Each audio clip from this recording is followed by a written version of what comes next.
Hi, everybody. Thanks so much for tuning in to Sally Talk. I am excited. I have a really interesting guest on today, and we will talk to him in a minute. I love music, and so I love talking music, and I love people who are really good at that music thing. So I'm excited to talk about it.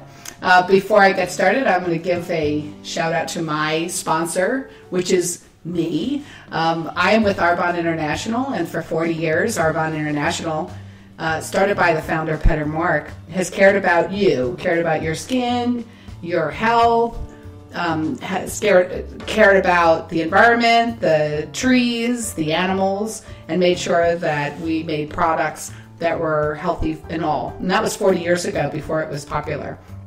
So recently, we just were classified as a B Corporation, which means we're fully transparent about everything that we make and how our incomes are distributed, and that we're giving back, and that we've partnered with TerraCycle, so all of our products packaging is all being recycled and all that good stuff. So if you want to know more about it, you can contact me at sallyholida.arbonne.com. That's sallyholida.arbonne.com, or find me on Facebook, Sally Holida, Instagram, Sally Holida. Do you see the trend?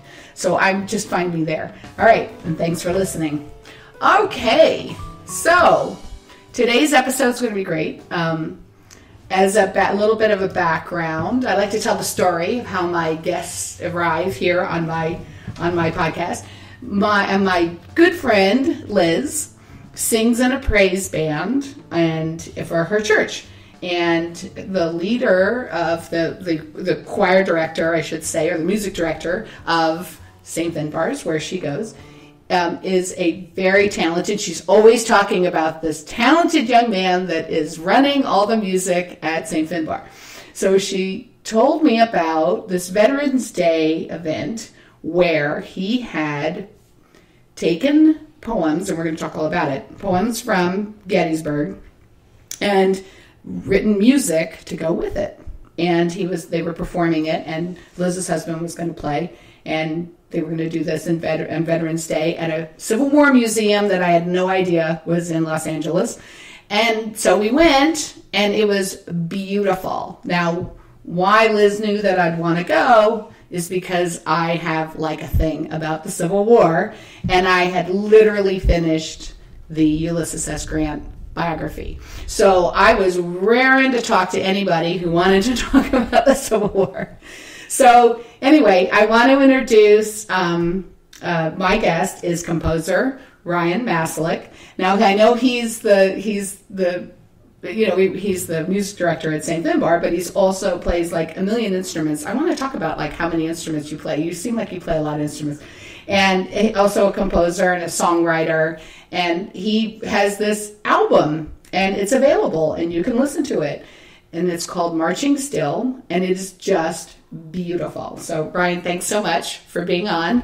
I was excited to have him on because now we can talk about the Civil War, and you all have to listen.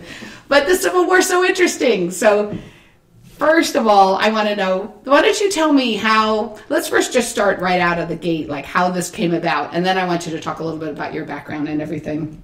Well, thanks for having me on, Sally. This is great. I love this. Thank you. So it started, I guess I could go back to actually fourth grade, when the seed of my love of history, and especially U.S. history, started. We were given an assignment, fourth grade, to memorize the Gettysburg Address for extra credit, but you had to do it by the end of the semester, so we had a few months to do it. Well, I went home that night. I memorized it that night. And it was pretty short, so it wasn't too much, but I did that, and then I recited it the next morning in class, and I was the first kid to do it. And I'm pretty sure what I remember my other homework that night, I failed to do. Well, and luckily it's short. Luckily the Gettysburg Address is short. Yeah, and I just loved it, and that's my first memory of loving history.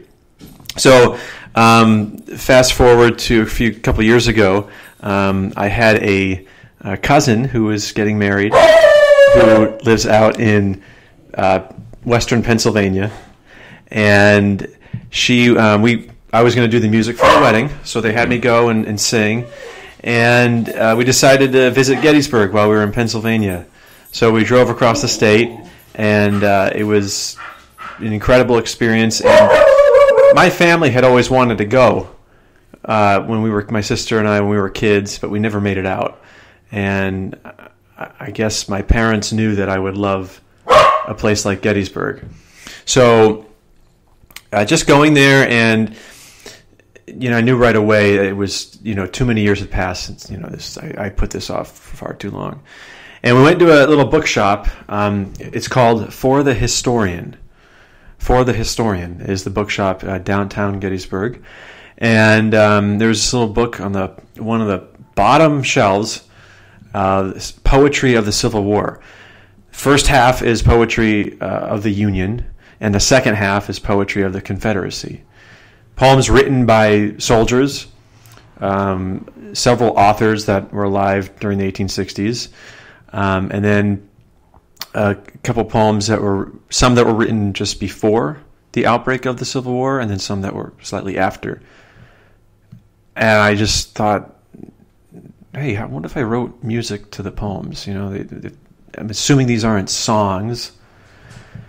And that's what I did. And I wanted to do something to commemorate, something.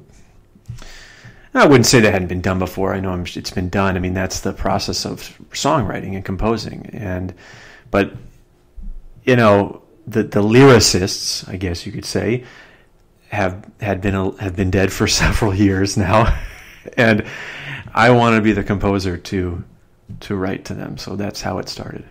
Well, it was so beautiful. One of the things I was just so taken aback. I was thinking it was going to be nice, and I was looking forward to, being there, and I thought it was cool and all that. But I was really taken aback how beautiful it was, because you wrote the music in the style of that time period, which was nice. And I'm sorry about Shep. That's a great dog. I know, that's what happens when you podcast from home. But it was because of the time period, and then.